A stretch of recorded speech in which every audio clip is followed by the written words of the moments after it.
I have to remain optimistic. I do. I have to believe that, they may not come rushing out the gates on day one, but that the community does want to dine out again, that they want to feel that sense of being a part of a community, that they want to eat the most delicious flavours from around the world in their local neighbourhood. I have to believe that that's the case. This is the Deep in the Weeds podcast. I'm Anthony Huckstep.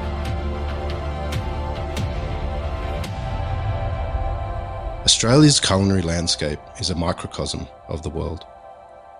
As we all know, the food industry is global. The language of food has no borders. Although this series has focused on Australian hospitality sector, from time to time we're going to bring the stories from abroad. Ben Liebmann is someone I've admired from afar for some time. He's an Australian. He lives in Denmark. He's the Chief Operating Officer of Noma, arguably the most influential restaurant of our generation. He's also one of the clever people behind the Mad Feed. Ben, if there was ever a time for the Mad Feed, it's got to be now. Yeah, I think you're right. They've, it's always been a place starting so many years ago with the symposium. It's always been this place, this meeting place for some of the most important voices from our community, from the food system, whether it be chefs and cooks or waiters or farmers and academics, scientists, to come together to exchange ideas, to talk about what the future of that food system is going to look like. And you're right, at this point in time when the industry, both as a whole and also obviously the sum of its parts at such an individual and such a personal level, is facing this existential crisis of what are we and who are we moving forward. I hope that MAD as an organisation is providing a light, a light in dark times. I think Melina and the team are kind of doing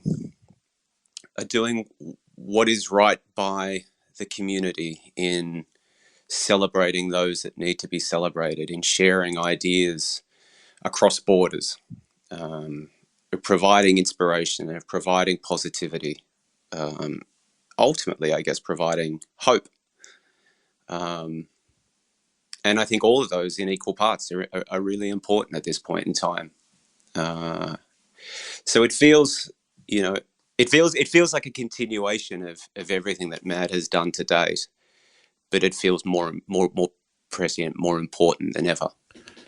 I think we'll talk about this further on in the conversation, because it is a bit uncertain about what the future of the food industry is. But I wondered if we could start by, if you could paint a picture of what the experience has been like for you in Denmark from when things started to change and the impact that it had on you and also Noma. It's funny, I knew you were going to ask that question, and I went back to kind of look through the timeline, because I know it's become this cliched comment of days have blurred into weeks, into months, into years, in this ever-present sense of Groundhog Day. Yeah. And I have lost track of time, in terms of when was it? The crazy thing is that I think 8 weeks ago, at one of our restaurants, we brought together our friends from within the family and across the Danish or the Copenhagen dining community to cook for the Australian bushfires. Wow. And I had this moment of, oh shit, that's right, there were bushfires. And we had this, it was almost this last celebratory get together. I was looking back on the photos, and it was a really special night and a really special time thinking about, it almost feels very innocent back then. And then 2-3 weeks later, the world completely changed. We had a sense something was up when, the drums started beating louder. We could see that certainly within Noma, we were seeing some guests dropping out. We obviously had the luxury of a very robust wait list that we could call upon, but we could see a pattern emerging. But really, when it kicked into gear, there was this, I think, 48, 72-hour period. It began with the President of the United States cancelling all travel to and from the United States to Europe. That was an initial, oh shit, this is real. And the senior leadership team started kicking into gear here in terms of, okay, how do we respond to that? How do we be more nimble? And then I think it was 24 hours later, the Danish Prime Minister shut the borders. And I will never forget that. I was standing in our kitchen at home. My wife was there. My daughter was watching television. I'm watching the press conference live. I've got our CFO in my ear translating it for me, because unfortunately, after nearly 4 years, my Danish still isn't up to scratch. And I turned to my wife and said, shit, they've closed the borders. And I think my initial reaction was almost this weird laughter. And then that sinking feeling of, oh crap, this is real now. Because, you know, the idea of being in a place where borders were being closed, I mean, this goes beyond the imagination, I think, of anybody. That we would ever live through something like this. And it's not to compare it against other generationally defining moments in history, but it is one of those moments. But we knew at that point, certainly as it related to Noma as a restaurant that is so dependent upon international visitors, that we were going to have to close. And then I think maybe the following week, we closed on a Saturday after service. We did a lunch service that day. And then we pulled the team together. Rene dialed in from Mexico. He was still there and trying to get home and juggling the challenges there with regards to flights. And he dialed in, and we told the team that was the final service, that we were moving into this period of family mode. You know, I remember him saying, we're not going into panic mode, we're going into family mode. We're going to be there for each other. We're going to support one another. And we'll make it through this. And then one by one, the other restaurants in the family started to close. Rocio closed, Sanchez, Torsten and Lau closed bar. Christian closed 108. Friends like Bo closed Iluka. And then soon after, the government mandated, as part of a shutdown of the country, that all bars and cafes and restaurants had to close. And we've been in that kind of Groundhog Day limbo period ever since. I think it's coming up on 7 weeks. God, it could even be coming up on 8. As I said, I've kind of lost track of time. Noma not only relies on tourists to come and visit because it's such a destination restaurant, it also employs a lot of international workers, including yourself. We do, including myself, mate. Yes. Can you paint a picture on what it's like to be an international worker in Denmark? And I know that we've talked previously about what's happening with international workers here, and I think it would be nice to share a comparison. The restaurant community here is extremely international. It's extremely vibrant because of that. You know, it is a place where an American-born chef like Rocio Sanchez can move here, leave Noma, and open a taqueria selling, you know, the best tacos this side of Mexico. And that is because the industry and ultimately the community has placed value on those international faces and voices. Noma is the United Nations. English is the language of that restaurant because it is the most common when you factor in a team across our cooks and chefs, our front of house, our back of house, our management, that represents, yes, Australia and the US and Mexico and France, Spain, Italy. It is a really wonderful place. As I say, it is the United Nations. I think many of us, including myself, feel very grateful, and we don't take for granted where we are in this current climate. And I say that both with respect to health and well-being.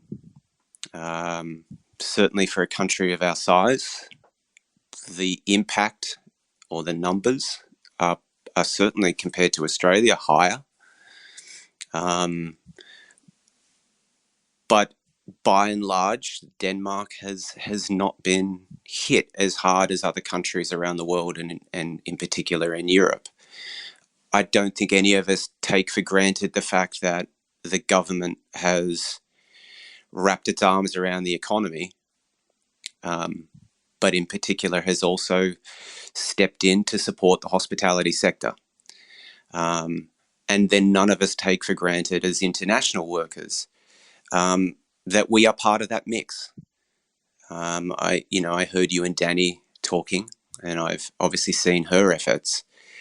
It baffles me that international workers who are so important to the face of the Australian hospitality sector, who pay tax, who contribute to society, are not being necessarily looked after in the way that they should. We as international workers in this country are being looked after as, important members of the community, as contributing members of the community. So we all feel very secure. Obviously, none of us know where this is going to end, both with respect to the virus and what the government has done, and the way in which they've gone about establishing the kind of the support and the propping up of the economy, and what it means specifically for the hospitality sector. I mean, Renee has said it a couple of times. Right now, given where we are, given the steps that the government has taken, and I say easy in inverted commas, but it's actually quite easy being closed. As so many of the people you've spoken to, and as so many of our friends and our peers have said it from around the world, when it gets hard is when we'll have to reopen. And then we'll see, did all the action that we took as a community, as an industry, as a country, did that do what it needed to do? Will consumer confidence return? As you say, for a restaurant like ours, but really for an industry like ours. I mean, the Danish hospitality sector, certainly within Copenhagen anyway, is dependent upon tourism.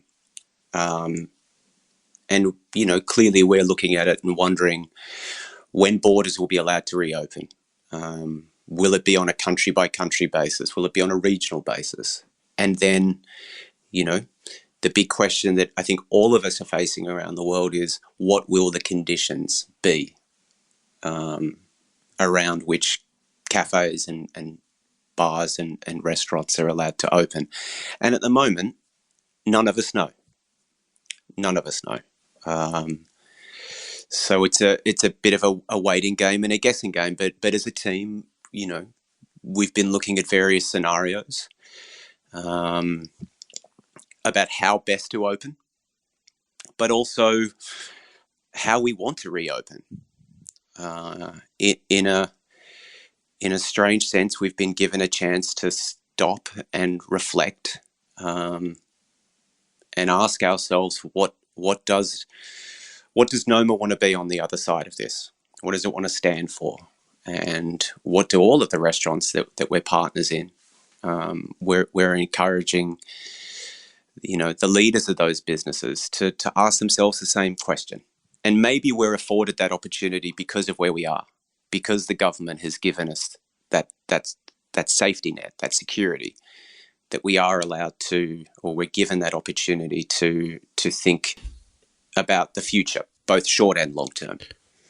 Rene and Noma has always been about taking on new challenges and jumping in the deep end and adapting. And, you know, they've done Japan, Australia, Mexico. You know, it's the challenge, you know, of the group. You know, they love that excitement. But do you think that what's to come, Noma's going to change quite dramatically? Like, what is the feeling at the moment of what Noma might be? I think there's short and long term. I think there is some excitement.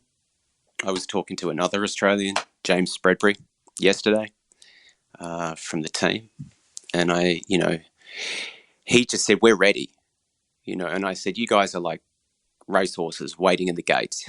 And they are. They're ready to go.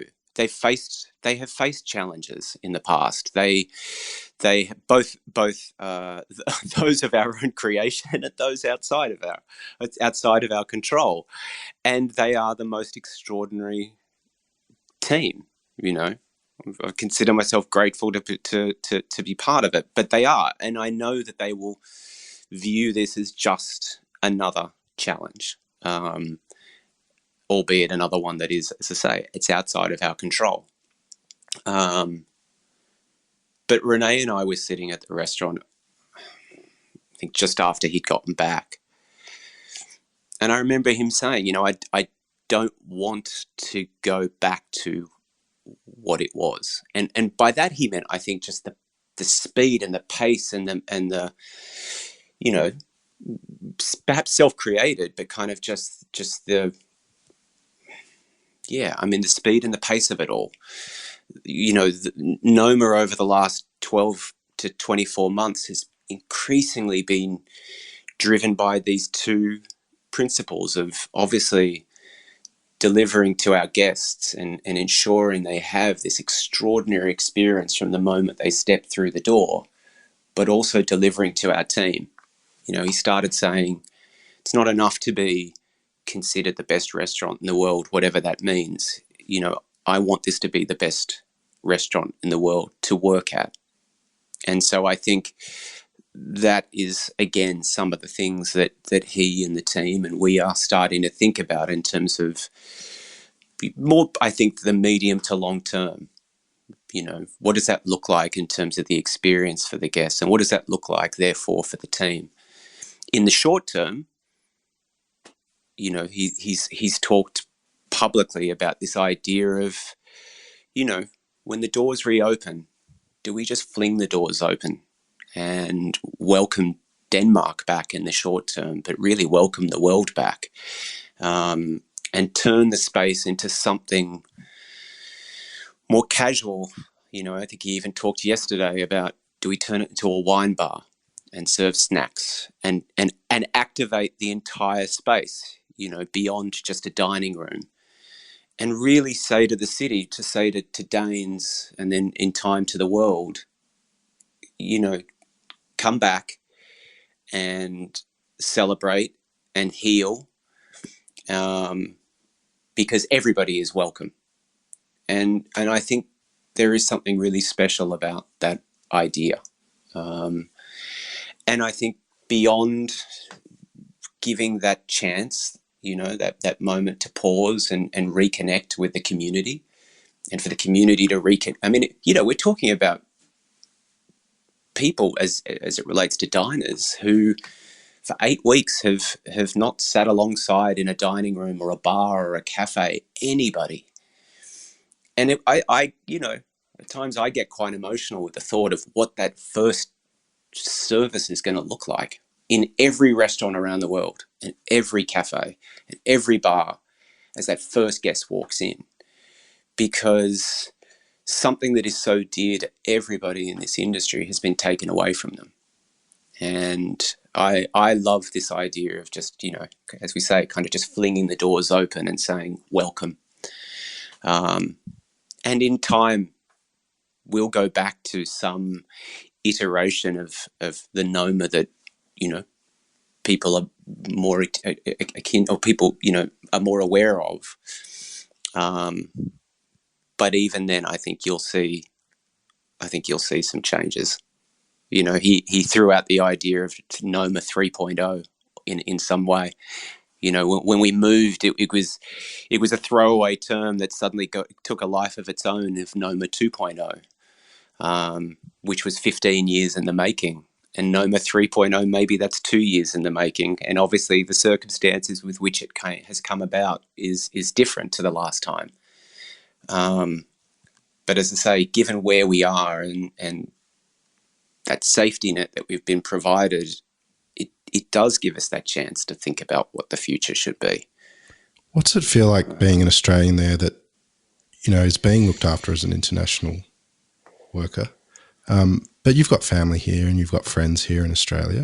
What's it like being so far away and having the borders shut? And, you know, you may not have had plans to come back, but how does it feel? Well, mate, I mean, we were there for a couple of weeks over Christmas and New Year. And again, that feels like a decade ago.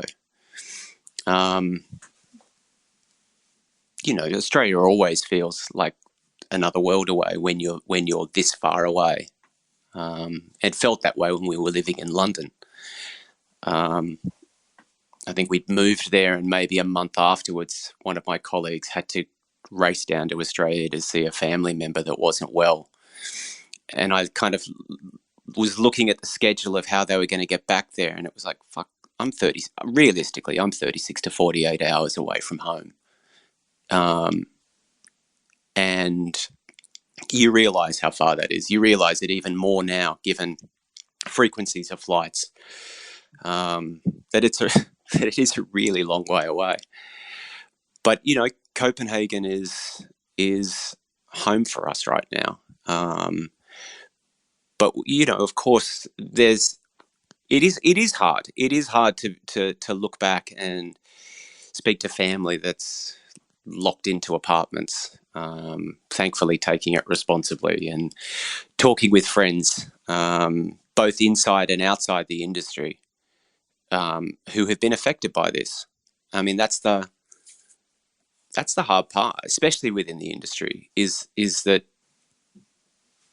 you know, you and I think talked about it once, you know, we look around the world and we see friends and peers and heroes who are going through the most extraordinary time, and some of them won't make it through to the other side.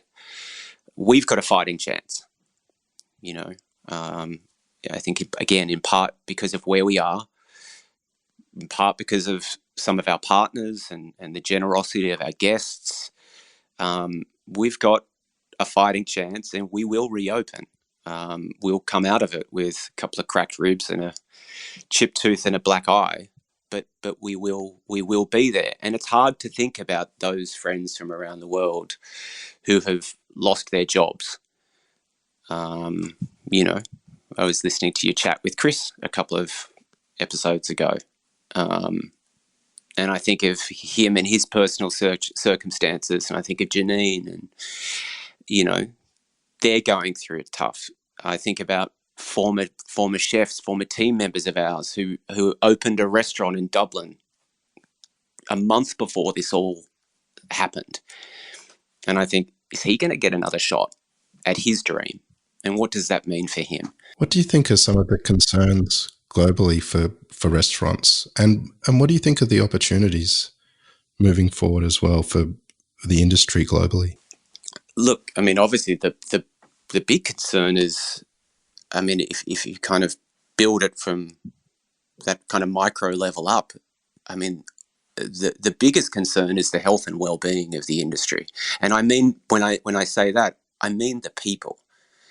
I was talking with somebody in San Francisco a couple of weeks ago, and he said that for him is the greatest concern that he has, is that this is a ticking time bomb in terms of the mental health, the stress and the strain that it is going to put on so many people, is something that we're going to see in the short term, but that probably we won't really understand for some time to come. Such, you know, mental health and well-being of our people and of our trade is, I think, the foundation of everything that we have, and that has got to be a primary concern. Kind of moving up, of course, the concern is how many restaurants will reopen. I mean, in particular in the US, you read these figures of potentially 80% of restaurants won't reopen again. And then I've heard lesser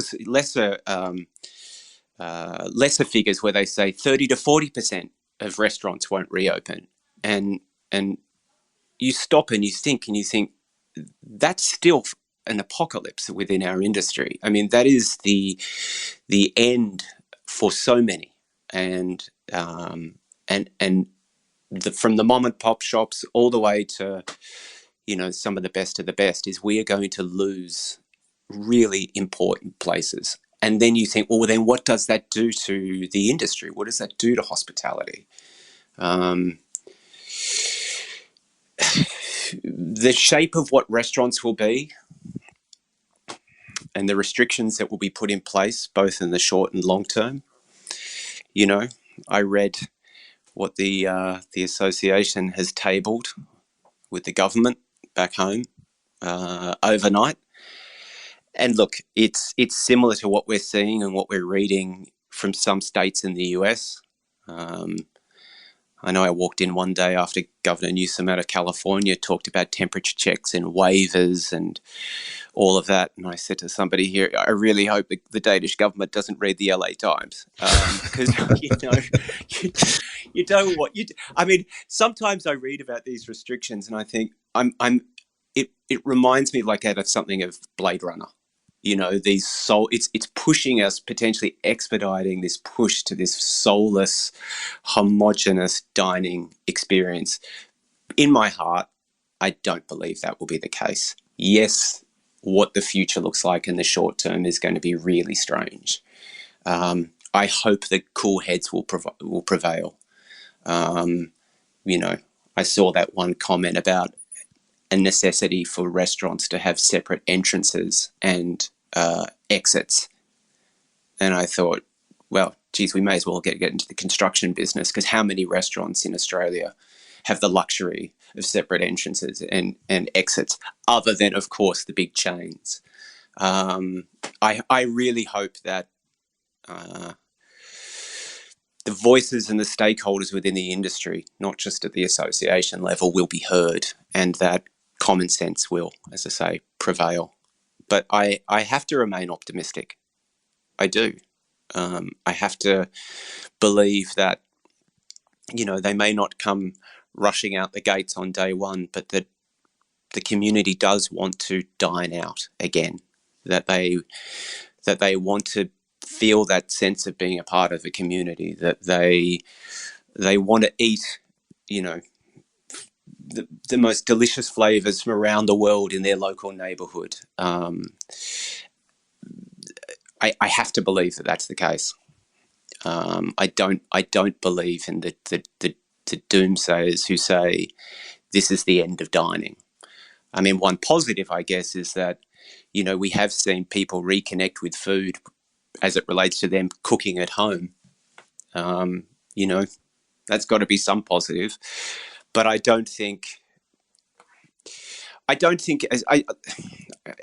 it was something I was talking with somebody about yesterday. Is I think so much of that doom and gloom is being understandably affected by the experience of the people who is sharing those opinions. I think Kim Severson wrote a piece about the reopening of restaurants in Georgia, and the comments. I usually never read comments in anything. They're rabbit holes I don't want to go down, but for some stupid reason I read it this time, and it was depressing, and it was like a punch to the guts.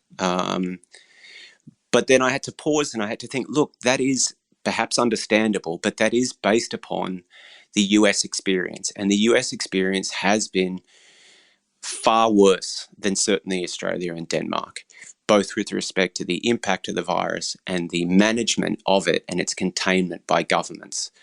And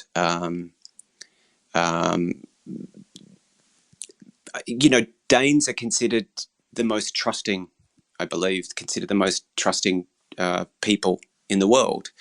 And that includes towards their government. And I think, again, it's not going to go back to normal. I mean, who even knows what normal is anymore? It's not going to go back to normal overnight.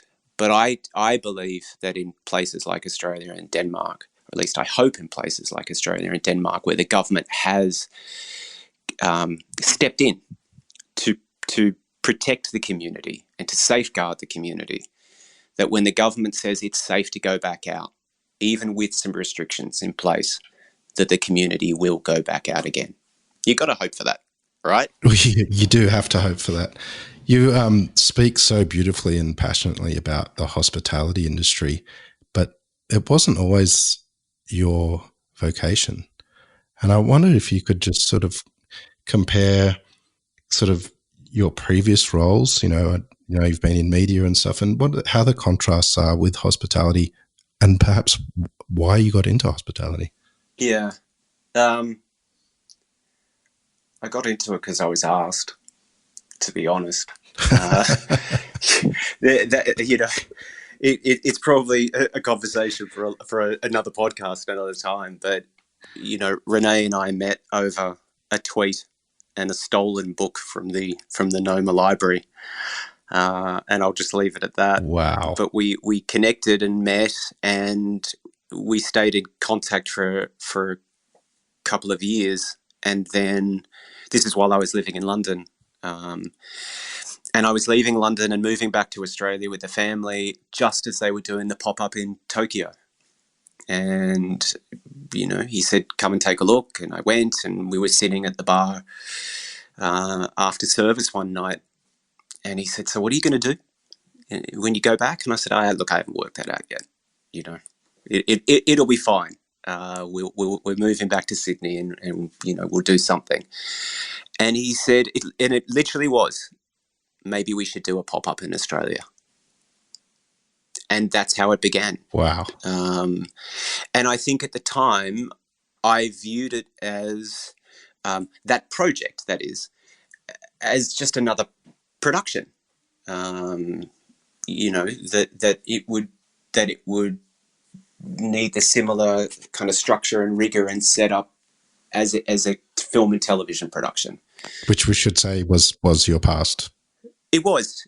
I was in TV for, I think, 8 to 10 years, and going a long way back was in the music industry, on the label side. But I moved back to Australia at the end of January 15, and I think a week later I was on a plane to Margaret River looking at possible locations for what would eventually become Noma Australia.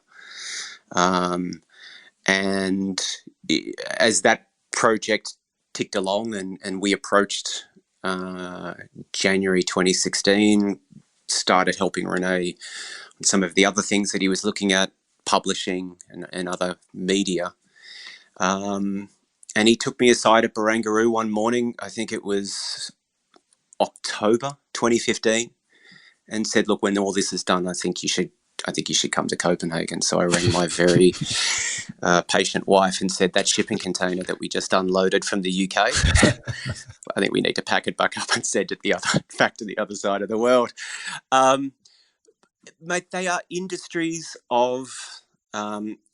I consider myself so lucky to have worked with some of the most inspiring and creative and passionate minds in my career, whether they be musicians or producers and writers or chefs, and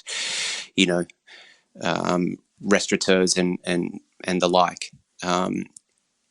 Each of them brings a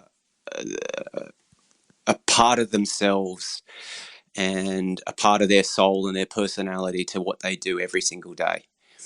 And despite their obvious differences, the similarities between these two industries is quite marked.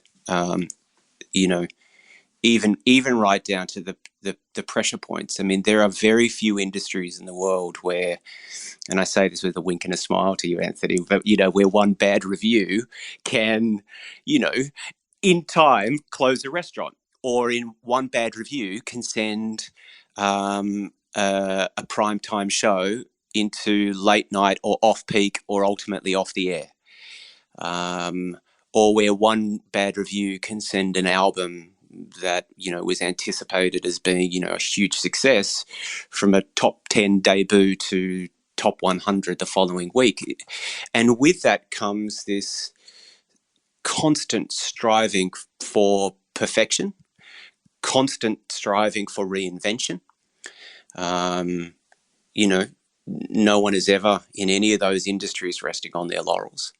And I don't think any of them take for granted the power of the audience, whether it be a viewer or a guest or a diner. And I mean, I was talking about it with someone a year or so ago, and I said, you know, operating a restaurant,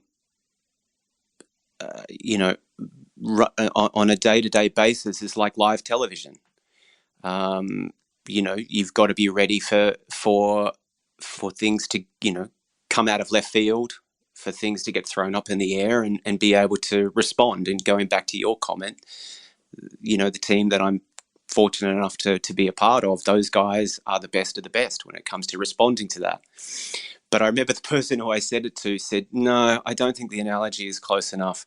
Running a restaurant is like doing live improv television every night of the week. And I was like, yeah, that's probably the right analogy. So, I mean, look, they're clearly different, but at the same time, they're very similar. Why do you love restaurants? I love the people, and I really mean that.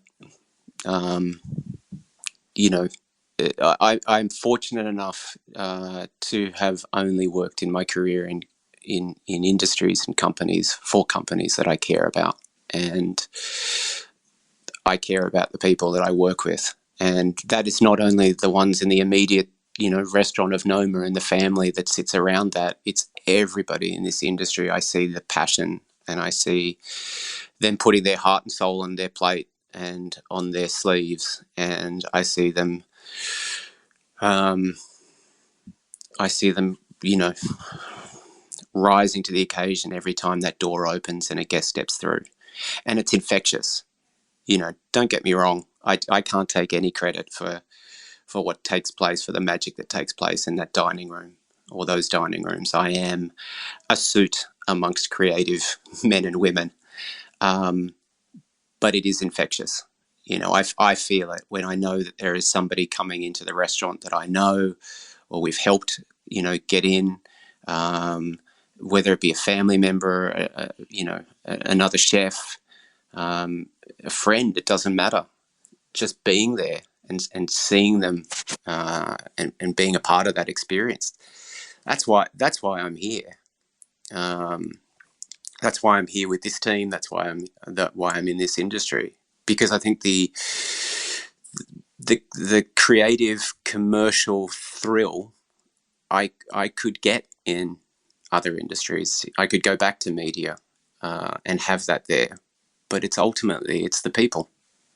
And I think that's why what's going on here, you know, in terms of the challenge that the industry is facing is so hard, is that this is beyond a company and beyond an industry. It's about the millions and millions of people who represent this place and this industry.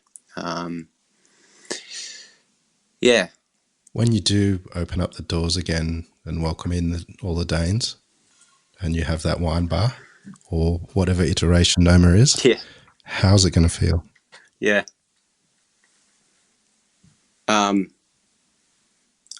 Celebratory.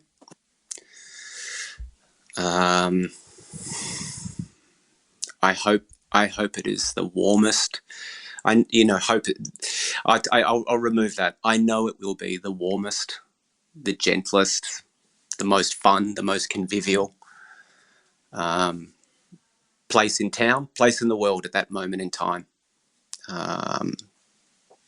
I hope that we'll have friends coming back. I hope that we'll have people who've never had the chance to come to Noma coming in. I think it'll be emotional. I really do.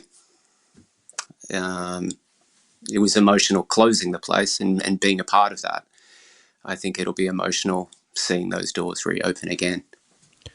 Ben, I could probably listen to you all night. You're an absolute legend. Thank you, mate. I no doubt will speak again along this journey. Keep in touch. Very much look forward to hearing your developments and really, really appreciate you spending time with us. No, I appreciate it, mate. And, chin up to you and the family and obviously to everybody back home. We will get through this. This is the Deep in the Weeds podcast. I'm Anthony Huckstep. Stay tuned as we share the stories of Australia's hospo community, suppliers and producers in search of hope during this pandemic. Special thanks to executive producer Rob Locke for making this all happen. Stay safe, isolate and be well.